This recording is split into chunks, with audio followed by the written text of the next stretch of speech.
What is the best gaming handheld so far in 2023? This is a question that I find myself asking more and more as portable handhelds keep springing up on the market like daisies, while consumer desire for smaller yet better marches forward. Better battery life, better performance, ease of use, and the list goes on. For this video, we'll be taking a close look at the AYANEO 2 6800U, which is one of the latest and greatest in the gaming handheld space today. But how does it compare to the very well established Nintendo Switch and the rising star in the space that goes by Steam Deck? And ultimately, which of these is best for you today? To better answer that question, I'll be highlighting the pros, cons, and pitfalls for each device. We'll look at AAA performance, as well as emulation across retro systems such as NES, Super NES, Wii, PS2, PS3, and more. And when it's all said and done, we'll take a step back and try to project into the future. Could the Switch and the Steam Deck be in trouble down the road?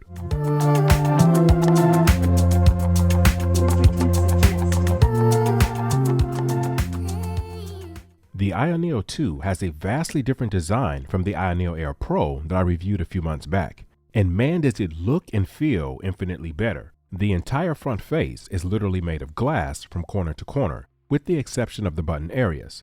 AYANEO asserts that this is a very high-grade material that is both scratch and impact resistant. There are 0 exposed screws on this device, adding to the sleek and modern aesthetics, enhanced by the rounded off corners and the large 7-inch bezel-less display, making it one of the most stylish and futuristic looking handhelds that I've honestly ever seen. A couple of things on this unit has been reversed since the AYANEO Air Pro. The power button, which also doubles as a fingerprint reader, has been relocated to the left, while the heat vent and fan have been repositioned to the right side of the body. The Halston's triggers and the thumbsticks have also been carried over from the Air Pro, which I was glad to see. The micro SD slot has also been repositioned to the right side of the body, but the speakers are unfortunately downfiring as well as with the AYANEO Air Pro. Nevertheless, I would say that the sound production on the AYANEO 2 is leaps and bounds above the Air Pro. Mids and lows are a lot more crisp versus the Pro, which sounded a bit on the muffled side. If I had to draw a comparison, I'd say that the AYANEO 2 external speakers sound a lot like the Nintendo Switch OLED. Decent highs and mids, but definitely lacking in the lows department. So it still stands today that the Steam Deck has the best sounding speakers of any handheld that I've ever used. When it comes to haptics, the Switch Joy-Cons with HD rumble soar right to the front, followed by the Deck's motorized trackpads, placing the AYANEO devices on the back end. However, the AYANEO 2 has one of the sharpest displays on any handheld ever made, with a resolution of 1920 by 1200p with a brightness of 400 nits. And though it's not an OLED, as with the Switch and the Air Pro, the AYANEO 2 IPS comes awfully close in a lot of situations because of how nicely saturated the image is and the impressive RGB color accuracy the screen is able to produce. We all know the Deck's display panel is its primary Achilles heel from both a resolution and color standpoint, but placing the AYANEO 2 beside it with its Ultra HD high color gamut and bezel-less screen makes the Deck's shortcomings in that department even more apparent. I have the Decky Vibrant plugin set to 145, and the discrepancy between the two is still night and day. And if I disable the plugin altogether, bringing down the vibrancy to 100,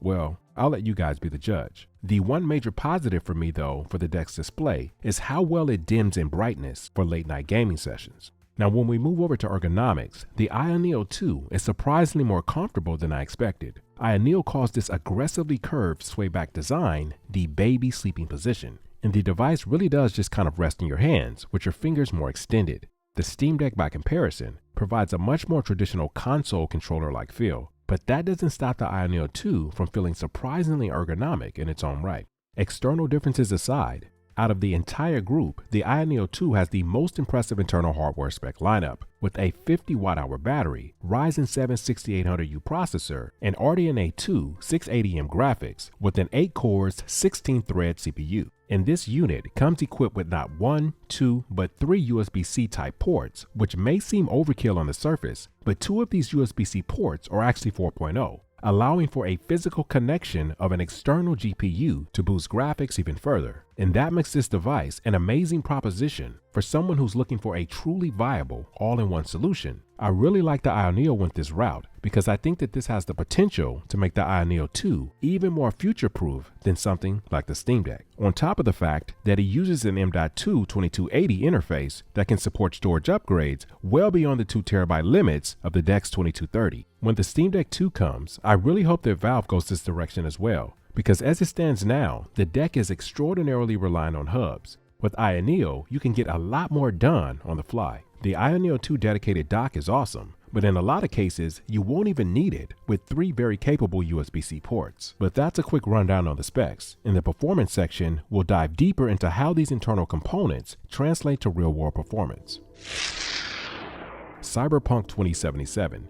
This game is so vast and graphically demanding that I just had to test this one again. We're going to kick things off with a TDP of 8 watts, 720p resolution, graphics low. I'll fast forward through most of this so you don't have to sit through the entire benchmark. Long story short, the deck puts out an average of 29.7 frames per second at an 8 watt TDP. Again, graphics were set to low, but that is very impressive at the 8 watt mark. We'll run the very same benchmark for the AYANEO 2. All things consistent, 8 watts, 720p, graphics low, and we'll get an overall average of 12.2 FPS. That's less than half of the output that the deck was able to generate at the same TDP level. For the next run, I bumped the TDP up to 10 watts and the graphics to medium, but I kept the resolution at 720p. Frames dropped a little bit on the deck as it pulls in an average of 24 frames per second. Identical benchmark, same parameters for the AYANEO 2, and we get an average FPS of 18.9. So far, the deck is simply destroying the AYANEO 2 at these lower TDP levels, pushing TDP up to 15 watts on the deck, keeping graphics at medium and the resolution at 720p. We're seeing an overall average of 28.45 FPS. Same parameters for AYANEO 2 at 15 watts, and we start to see a substantial jump in frames, which nets out to be an overall average of 38.4 frames per second for Cyberpunk 2077, which is beyond unreal for a gaming handheld. So we know the deck caps out at 15 watts, but just for fun, let's boost the AYANEO 2 up to the 33 TDP cap, all things consistent.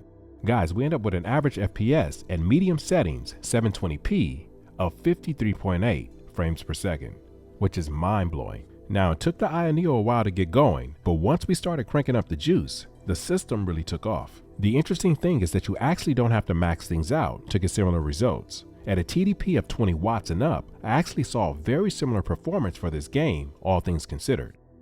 For the next test, we'll take a look at Shadow of the Tomb Raider. I used the same scene across the board early on in the beginning when Lara is walking through a street market in Cozumel, Mexico. I saw an average FPS of 34.4 on the Steam Deck at 8 watts and only 13.7 on the AYANEO 2. Medium settings at 10 watts, 37.4 on the Steam Deck, and an average of 22 FPS on AYANEO 2. Pushing graphics to high at a TDP of 15 watts, the deck actually inches out the AYANEO 2 with an average FPS of 45.2 versus 43.9 for AYANEO 2. However, when I set TDP to 22 watts and above, I saw the largest FPS average of any of the test runs for the AYANEO 2 at 52.2 frames per second. I performed a lot of other test runs off camera with various other titles, but the overall results are very clear. The Steam Deck is able to do a lot more with less wattage going into the system. However, when the AYANEO 6800U isn't starved of power, it outperforms the Steam Deck each and every time. I'm going to wrap this section up for now, but don't worry, we're going to talk more on this in the final verdict.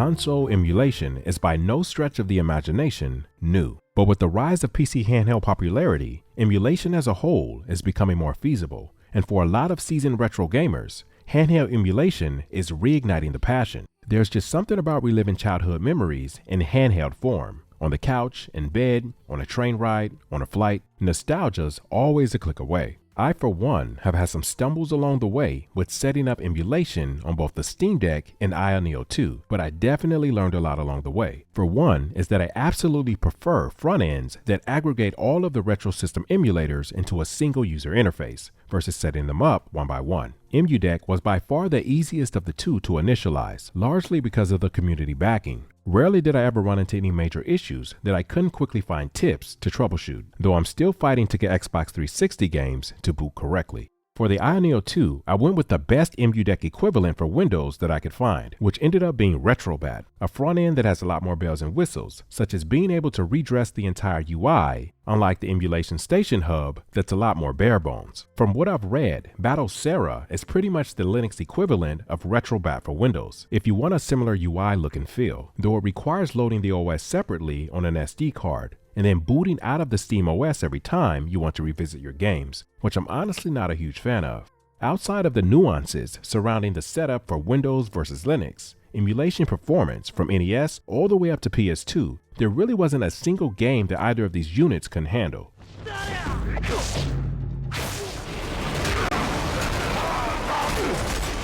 For some Wii games, however, you do need to configure the controller for RetroBat to imitate the motion input, which can be pretty time consuming. Mario Galaxy 1 and 2 are great examples. On the deck, I simply pulled down pre-configured controller profiles and was off to the races. And the deck trackpads offer a significantly better experience for both of these Galaxy games. This is something that the deck doesn't get enough credit for, and what still sets it apart from the vast majority of PC handhelds popping up on the market. The trackpads. While you may not use them for every game, the trackpads unlock full PC compatibility for point-and-click titles and for cases where greater mouse precision is required. That level of precision is just harder to replicate with thumbsticks. This is one of the reasons I got excited when I saw the AYANEO Next 2 prototype, which has physical trackpads, along with the fact that it's rumored to have an AMD 7000 processor and discrete graphics. At any rate, PS3 is where emulation on these PC handhelds starts to become a little hit and miss, as a lot of these games are extraordinarily large and taxing, and it seems that the RPCS3 emulator is forever a work in progress. While God of War 1 and 2 from the PS3 Collector's Edition run incredible on both the Steam Deck and the AYANEO 2, God of War 3 and the Uncharted series present a serious challenge. God of War 3 crashes immediately on the deck following the opening cutscene. In Uncharted 2 and 3, I couldn't even get past the main menu. However, I was able to get God of War 3 to run on the AYANEO 2, as well as Drake's Fortune without a ton of stuttering and frame drops as on the Steam Deck. PS3 games that I've had great consistent performance with for both handhelds include Drakengard 3, Spider-Man Shattered Dimensions, Lollipop Chainsaw, which I hear is getting a remake, Bleach Soul Resurrection, Wet, and Dante's Inferno. Now I'm going to stop at PS3 for this video, leaving off Wii U and the Nintendo Switch. But I'll say that emulation on that end is very possible, and it works very well. Though as with any emulator, you're not going to get the flawless experience on PC as you will on the original console. And by that, I mean in terms of games booting correctly 100% of the time and not having to tweak with the controller configurations.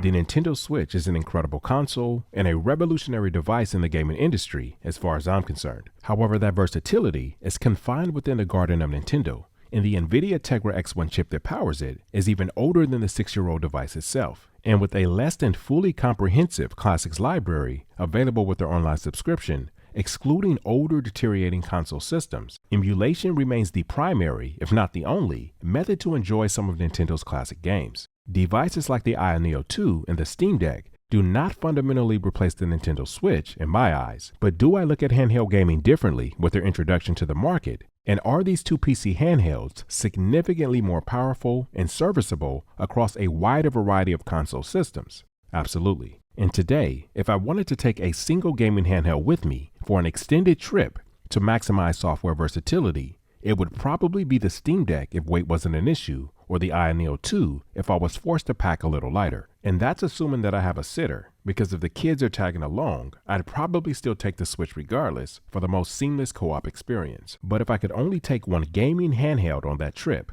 why would I go with the Steam Deck if space wasn't an issue? Well, largely due to the fact that the Steam Deck is an absolute beast at lower TDP levels across the board, and that will most likely contribute to longer battery life when I'm on that imaginary beach or poolside. The Deck's GPU is fundamentally more efficient when we're talking frames versus power usage, up until about 10 to 12 TDP. But once that threshold is reached, however, the AYANEO 2 will blast off like a rocket through the atmosphere. The 6800U requires a lot of juice, but when power constraints are of no issue, that is, if you're predominantly playing at home on the couch or in bed, with something like this U-Green 140 watt PD charger that can deliver a max of 70 watts per port, the AYANEO 2 offers an extraordinary, unrivaled PC handheld experience. Higher frame rates at moderate graphics and resolution, and very solid frames at 1080p or even 1200p in many scenarios. In addition to a quantifiable performance boost, you'll get an infinitely looking better display on the AYANEO 2, making AAA games at higher resolutions a true wonder to marvel at. Nevertheless, you're going to have to really ante up for that luxury though, and there's no way around it. It's a tough pill to swallow.